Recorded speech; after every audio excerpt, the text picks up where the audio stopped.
Well, there's a familiar face we always like to see each and every Remembrance Day. Actually, anytime you come to the Canadian Warplane Heritage Museum, let's give him a proper introduction, shall we? That's Dave Rohrer, the President and CEO of Canadian Warplane Heritage Museum, joining us today as he does every Remembrance Day. A few things to get to this morning because we lost two very important veterans this past year in George Stewart and Ron Cruse. Dave? Yes, we did. Ron Cruse was an Air Force aero technician, flight engineer for 10 years. Actually worked on our Lancaster when he was in the Air Force at Trenton and helped it after it had a heavy landing, helped repair the airplane. And then after his Air Force days, came to back to Hamilton, became a city policeman in Hamilton, Hamilton's finest, and volunteered here for 30 years with this airplane. And as he said in his own words, my DNA is in that airplane. Well, that just goes to show the importance of volunteers and that are the backbone of this museum. Oh, they make it the success it is. George Stewart.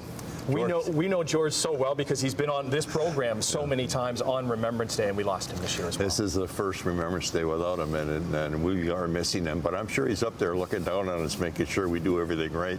You know, George, when he was 82, he checked out a lot of our pilots in the early days and trained them after 50 mission Mosquito pilot with 2-3 Royal Air Force Squadron. And when he got involved here, I hadn't flown with him, and so in 82, he was 82, and he said, you know, I haven't flown with you yet. Why don't we go out in Harvard? You know, and he wanted to check me out. So we went flying. I put him in the front seat. We went flying, and he said, now I'm going to teach you how to do a roll and a loop. I said, oh, okay. So he put his instructor hat on. He went through all the setup and the actual maneuver. Then he said, would you like to try one? I said, yeah, thank you. So I did a roll and a loop, and he said, well, that's not your first roll and loop. And I said, well, George, I was in the Air Force too.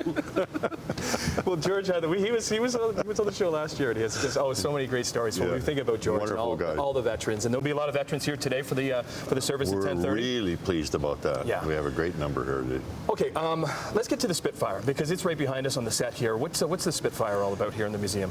Well, we're so fortunate to have the Spitfire. It's the most complete Spitfire probably in Canada in terms of being accurate and original.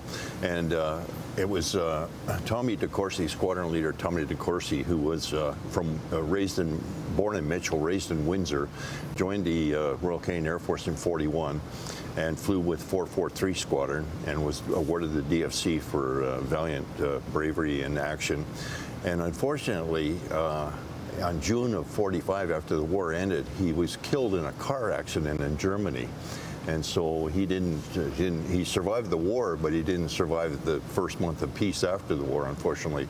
And so we want to mark that, because he flew Mark 16 Spitfires, which this is, we want to mark it in his markings, his squadron markings, 443, and we want to restore it to flying condition so that we have a flying Spitfire back in the hammer.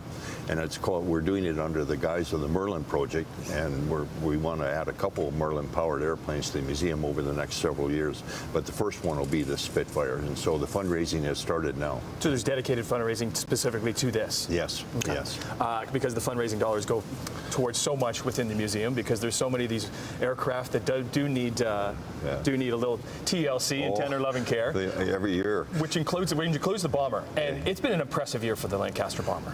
Today, when it flies, and we're fingers crossed that the winds will prevail, they're down the runway, so that's a good thing. Okay. It'll be the 79th trip this year in a 78-year-old bomber. Get out. Are you still getting up there too? Yeah. Yeah, you're still up there a fair amount. I know you're not going up here today because you'll be here for the service. So who's our captain? Captain, our chief pilot, Leon Evans, who's been with us for 24 years, and we started together, Leon and I. Yeah. And he's going to be flying with one of our new Lancaster pilots, Chris Riccio, and the 25, the only flying B-25 in Canada, is going to be flown by Mark Bailey, who I've known for a number of years, and a brand new B-25 pilot, Liam Pearson. So the torch is being passed. Which we need. Which we need to do. And it's when are you making the call on that, if they're flying today? We're briefing at 8:45 with all the crews. I've looked at everything right now, and I'd say that if everything stays the way it is, that we have a very good chance of doing it. Well, we look forward to that here, and I know all of the services and cenotaphs around the region look forward to that too. The President and CEO of Canadian Warplane Heritage Museum, Dave Rohrer, great to have you, Dave.